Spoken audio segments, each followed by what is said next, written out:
vous allez entamer le débat, puisque vous avez été invités à discuter d'un certain nombre de sujets. Et puis nous, en tant que directeurs et directrices d'émissions locales, nous nous sommes engagés à porter votre parole au plus haut sommet de l'État, donc au niveau des élus, au niveau de la préfecture, des gens qui seront là tout à l'heure.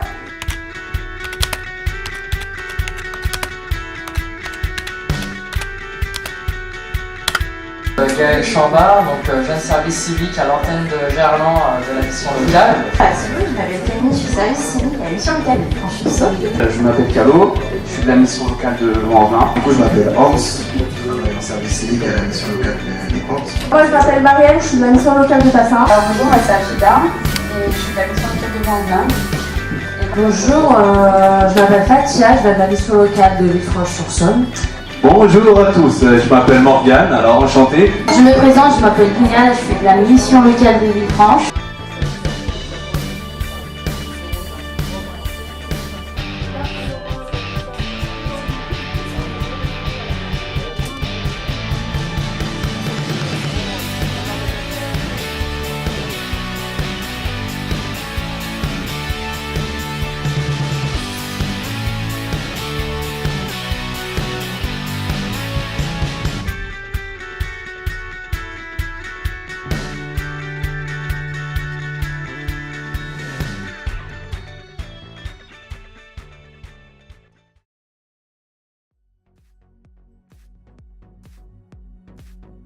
On parle de justice, moi je veux parler de vérité, donc voilà. Bonjour, je m'appelle Wardia Chic, je suis la directrice de la mission locale de Villefranche et du Beaujolais. Et je me trouve là avec Thierry qui va se présenter, à côté de moi, mon collègue, à l'Université Lumière Lyon 2. Donc c'est un endroit très, très original et Thierry va vous dire pourquoi c'est original. Thierry Receveur, directeur de la mission locale rurale Nord-Ouest-Rhône vers Tarare. Donc pourquoi nous sommes ici et comment nous sommes arrivés ici? C'est parce qu'il nous est venu l'idée, lors d'une réunion d'un groupe emploi départemental récemment, d'organiser quelque chose pour fêter les 10 ans de ce groupe original, un peu unique en France. Et on s'est posé la question, que va-t-on faire? Et que va-t-on faire au mois de mars? Et au mois de mars, il y avait le grand débat.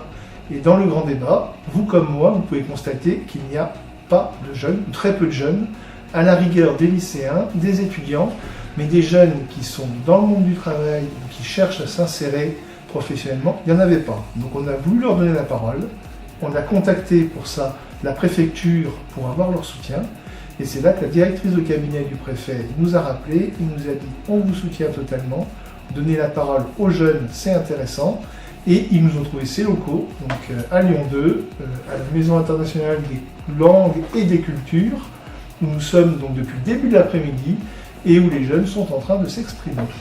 Donc là, ils sont en petit groupe, ils vont travailler jusqu'à 16h, et puis après, qu'est-ce qui se passe après? Donc après, chaque groupe a un rapporteur qui va venir devant l'assemblée de tous ces jeunes et les représentants des collectivités, des élus et des services de l'État. Ils vont venir présenter leurs propositions, maximum une dizaine de propositions par groupe, normalement.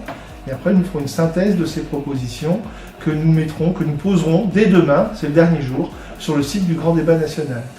Ça se passe bien. Il y a une centaine de jeunes qui sont répartis en groupes de 15 à 20 personnes. Les débats sont fructueux, sont parfois calmes, parfois un peu plus vifs. Les sujets sont très variés. Donc l'après-midi n'est pas terminé, bien sûr, puisque nous sommes qu'au milieu de l'après-midi. Et pour conclure, moi j'ai envie de dire que c'est vraiment un événement exceptionnel. Et je pense que les missions locales peuvent être fières de ce qu'elles ont fait, c'est-à-dire d'avoir donné la parole aux jeunes, de leur avoir permis de dire ce qu'ils voulaient, parce qu'il n'y a aucune contrainte, il n'y a aucune ni obligation ni interdit, donc hormis les cadres conventionnels et puis respecter les autres et les groupes bien sûr, mais ça c'est la citoyenneté. Et sinon, je pense qu'on peut être fiers, Thierry, hein, pour conclure. Tout à fait, Mordia. Merci.